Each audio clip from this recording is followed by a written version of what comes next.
TV 9 Bharatvarsh पर लगातार बड़ी कवरेज आप देख रहे हैं वॉर जोन की। मैं हूं आपके साथ निधि वासंदानी और मेरे साथ मेरे सहयोगी समीर अब्बास भी मौजूद हैं। बताएंगे आपको कि 27वां दिन है महायुद्ध का, लेकिन जो अगले 24 घंटे हैं वो भारी पड़ने वाले हैं। आज 27वें दिन गाजा की लड़ाई बेहद खतरनाक मोड़ पर इस वक्त पहुंच चुकी है। अगले 24 घंटे जैसा कि हम आपको बता रहे हैं गाजा के लिए बहुत ज्यादा खतरनाक साबित हो सकते हैं। अपने इस खास बुलेटिन में वॉरजोन से आई कई बड़ी खबरें आप तक पहुंचाएंगे, अपने खास एक्सपर्ट्स के साथ बातचीत करेंगे और 60 सेकंड में कई अहम सवालों के जवाब भी जानेंगे। तो देखते हैं पहला सवाल क्या है। बिल्कुल, और ये सवाल कौन कौन से हैं जिन पर आज हमारी खास तवज्जो रहने वाली है। पहला सवाल ये रहा आपके सामने, टारगेट से सिर्फ 800 मीटर दूर आईडीएफ अगले 24 घंटे इसी वजह से कहा यह जा रहा है कि बहुत भारी पड़ने वाले हैं। दूसरा बड़ा सवाल, उत्तरी गाजा में हमास की किलेबंदी टूट गई है, ये क्या असर दिखाएगी। तीसरा सवाल, क्यों बाइडेन कुछ देर के लिए युद्ध रुकवाना चाहते हैं, ये बड़ी अपील आखिर अमेरिका की तरफ से क्यों की जा रही है। चौथा सवाल, गाजा पट्टी में हमास के साथ युद्ध क्या लंबा चलेगा।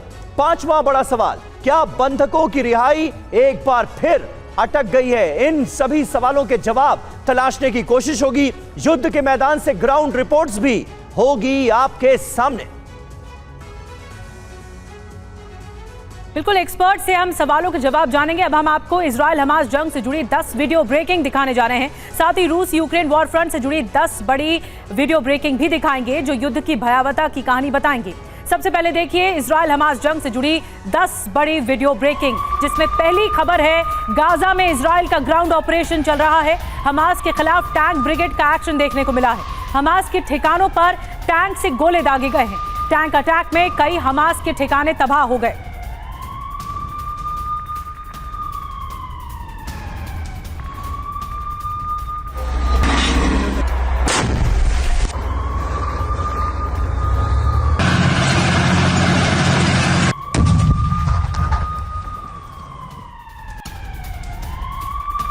और अगली बड़ी खबर, गाजा पर इजराइल की एयर स्ट्राइक हुई है। हमास के ठिकानों को बनाया गया निशाना, किए गए हैं missile attack. Anti tank brigade पर भीषण हमला किया गया। हमले में हमास का ठिकाना तबाह। इजरायली नेवी का भी गाजा पर हमला हुआ है। हमले के बाद भागते दिखे हमास के लड़ाके। और एक और बड़ी खबर आपको बता दें, गाजा में आमने सामने की जंग चल रही है। हमास आईडीएफ के बीच जबरदस्त गोलीबारी हो रही है। अल कुद्स अस्पताल के पास फायरिंग एक बार फिर हुई है। फायरिंग के बाद पूरे इलाके में सन्नाटा पसरा हुआ है। सिर्फ गोलियों की ही आवाज सुनाई दे रही है।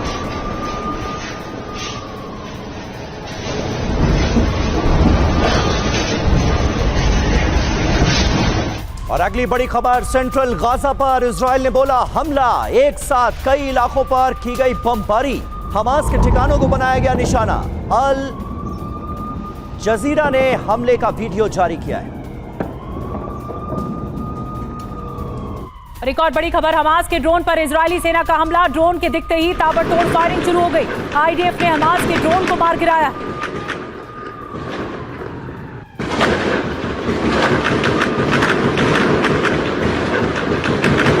और अगली बड़ी खबर, वेस्ट बैंक से रामल्ला में आईडीएफ का सर्च ऑपरेशन शुरू हो गया है। कई हमास लड़ाकों ने यहां पर सरेंडर किया है, ऐसी खबरें सामने आ रही हैं। रामल्ला के हर घर में तलाशी ली जा रही है। सिलवाड़ इलाके में भी सर्च ऑपरेशन इस वक्त जारी है। और एक और बड़ी खबर, वेस्ट बैंक में जबरदस्त गन फाइट जारी है। आईडीएफ हमास आमने सामने की लड़ाई इस वक्त चल रही है दोनों के बीच में। दोनों ओर से भारी गोलीबारी हो रही है। आईडीएफ की मिलिट्री वाहन पर हमला किया गया।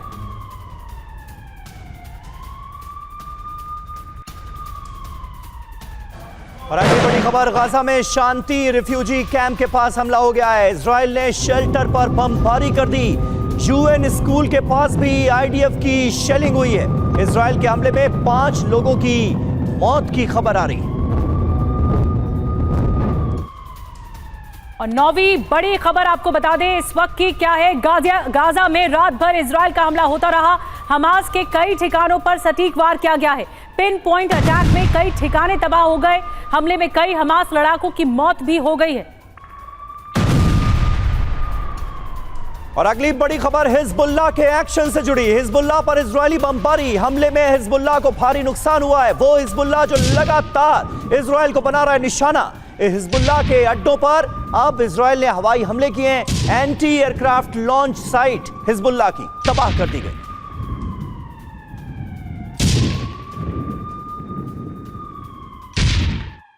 युद्ध के 27वें दिन यह खबर सामने आ रही है आईडीएफ के सोर्सेस के हवाले से कि यह युद्ध बहुत लंबा चलेगा। किसने कहा?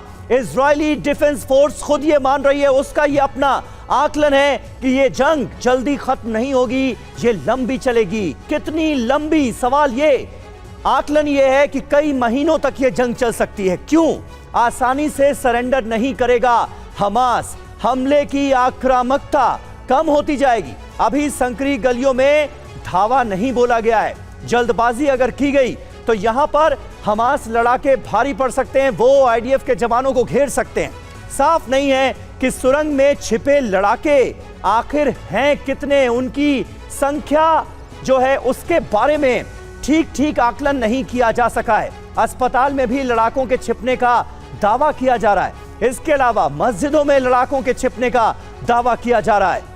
इराक और सीरिया में भी लंबा चला था ये युद्ध और इसी बिना पर अब इजरायली डिफेंस फोर्सेस का ये आकलन है, वो ये अनुमान लगा रही है कि ये जंग भी लंबी चल सकती है।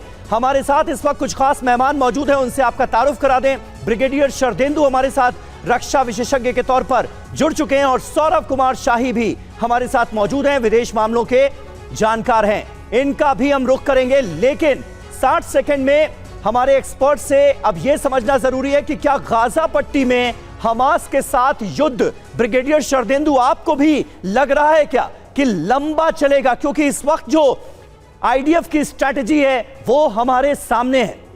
देखिए, जिस तरीके से गाजा पट्टी में युद्ध चल रहा है, पहले तो एयर स्ट्राइक हुई, फिर अब जब से ग्राउंड ऑपरेशन हुए हैं और ग्राउंड ऑपरेशन नॉर्थ गाजा और गाजा सिटी के इर्द गिर्द चल रहे हैं, तो एक साउथ गाजा स्ट्रिप पूरा इंटैक्ट बनता है। वहाँ की हालांकि एयर स्ट्राइक हुई है, लेकिन ज़्यादातर लोगों को शिफ्ट किया गया है, बोला गया कि आप साउथ गाजा में जाए। जब तक साउथ गाजा स्ट्रिप को पूरी तरीके से आईडीएफ कैप्चर करके वहाँ पे हमास के ठिकानों को नेस्तनाबूद नहीं कर देती, तब तक ये ऑपरेशन सीज नहीं होगा। और हमास को अभी भी जो आपका गाजा पट्टी या गाजा सिटी में है, अभी भी उनका होल्ड बंधा हुआ है, पूरी तरीके से उनको अभी डिस्ट्रॉय नहीं किया गया है। लिहाजा ये युद्ध लंबा चलता दिख रहा है। इसको दूसरे एंगल से भी देखने की जरूरत है। हो सकता है ये एक प्रोपोगंडा हो, एक मनोबल तोड़ने की बात कही हो कि हमास जो बहुत दिन से सस्टेन कर रहा है, वो सोच रहा हो कहीं लॉजिस्टिक पॉज होगा, हो सकता है ह्यूमैनिटेरियन पॉज हो सकता है ह्यूमैनिटेरियन सीज फायर पे बात हो।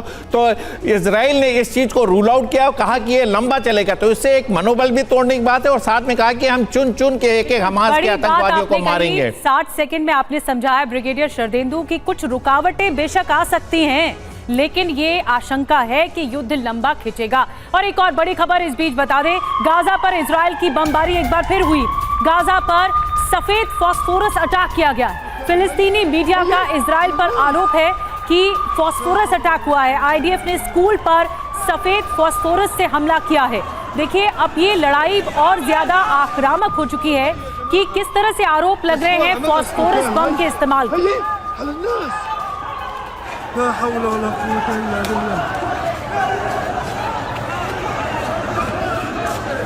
तो देखिए, एक बार यह भी कहा गया है कि 50 मीटर की दूरी रह गई हमास के लड़ाकों और इजरायली डिफेंस फोर्स के जवानों के बीच, और 800 मीटर की दूरी पर भी यह जंग लड़ी जा रही है। ये तमाम जानकारियां इस वक्त जंग के मैदान से सामने आ रही हैं। अब आपको मैप के जरिए बताते हैं कि गाजा में कहां पर क्या हो रहा है। समंदर में कहां पर है आईडीएफ, ये जरा आप समझिए।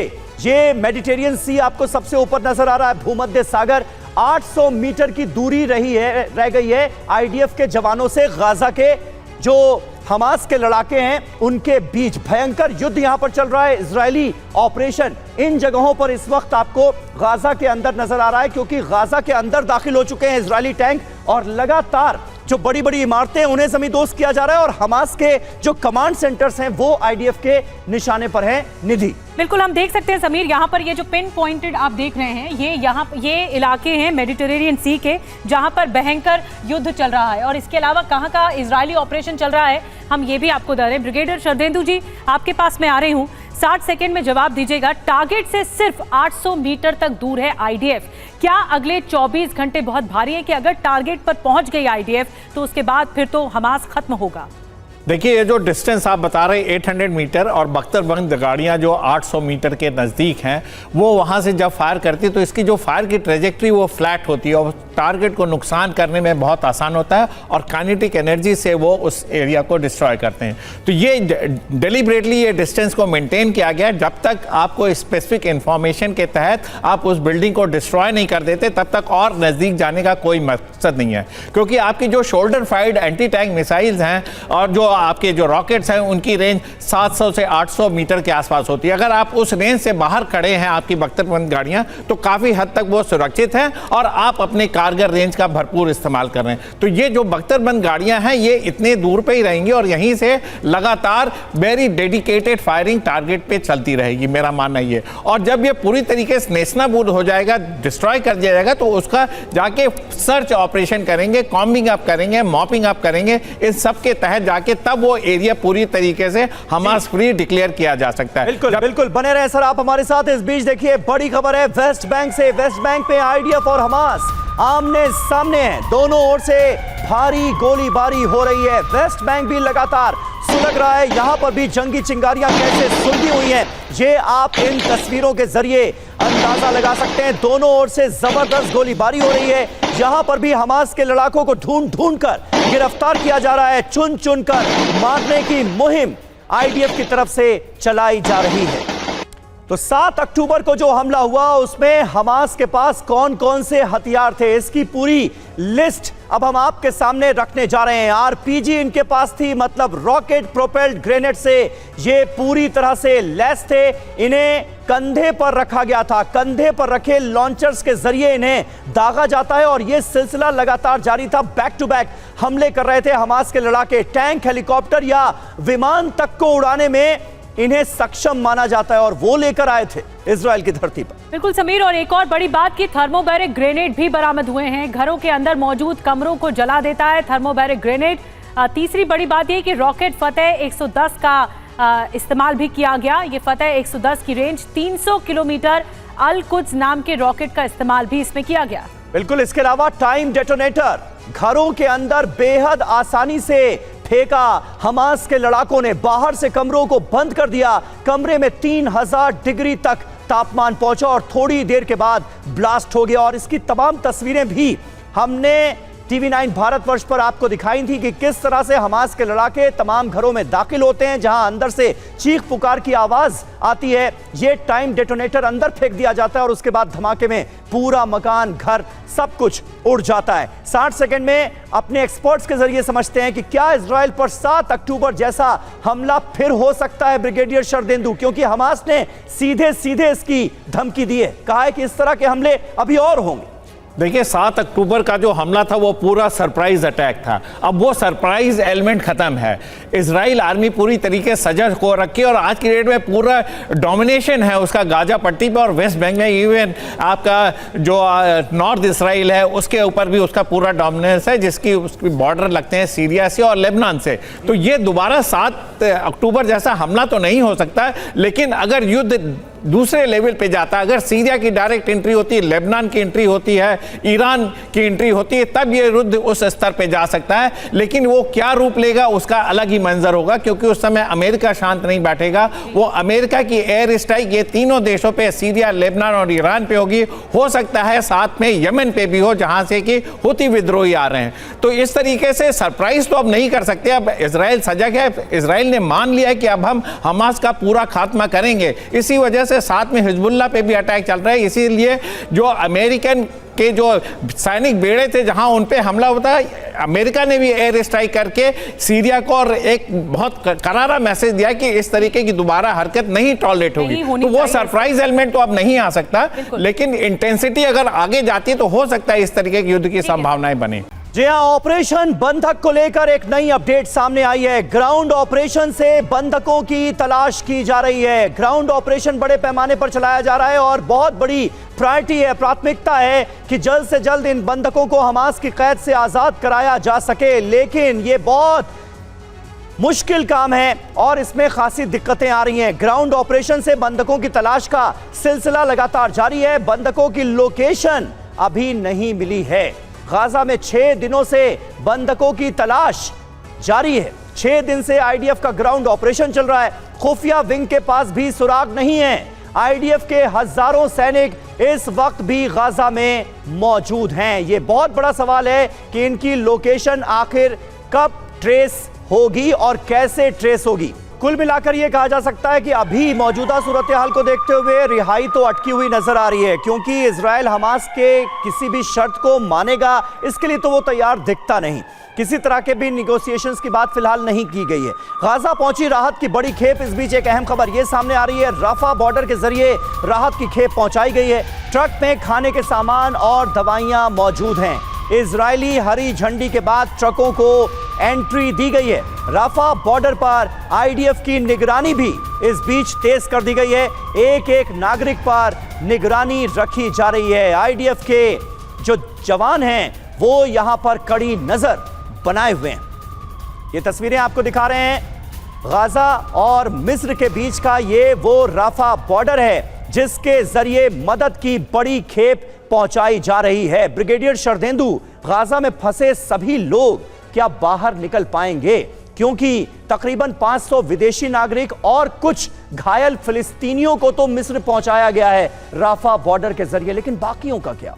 देखिए, ये 500 की संख्या को निकालने में 25 से ज़्यादा दिन 28 दिन लग गए और वहाँ 10 लाख ऐसे लोग फंसे हुए हैं, तो इसमें बहुत समय लगेगी। ये सब बहुत तरीके से संभव भी नहीं है।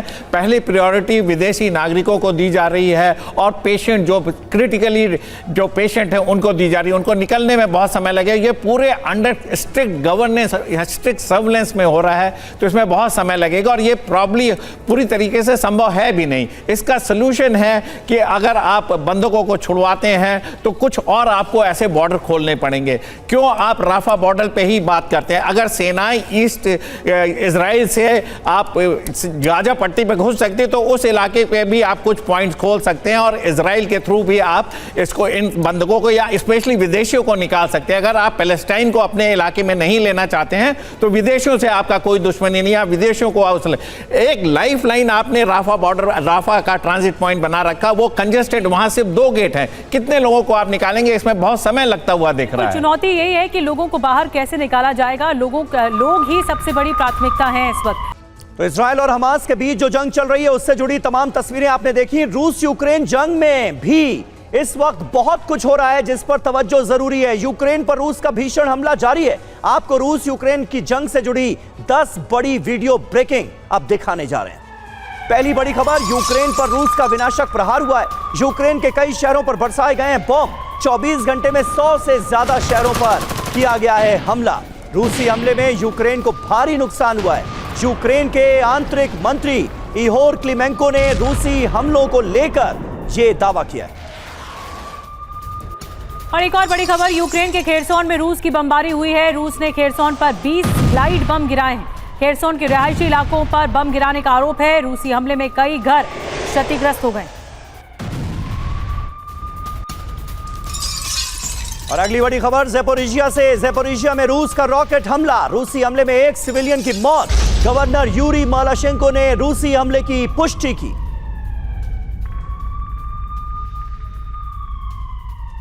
एक और बड़ी खबर, यूक्रेनी सैन्य बेस पर आर्टिलरी अटैक हुआ है। रूस ने यूक्रेन बेस पर किया हमला। क्लिश्चीवका में रूस ने दागी मिसाइलें। हमले में कई यूक्रेनी टैंक हथियार खाक हो गए।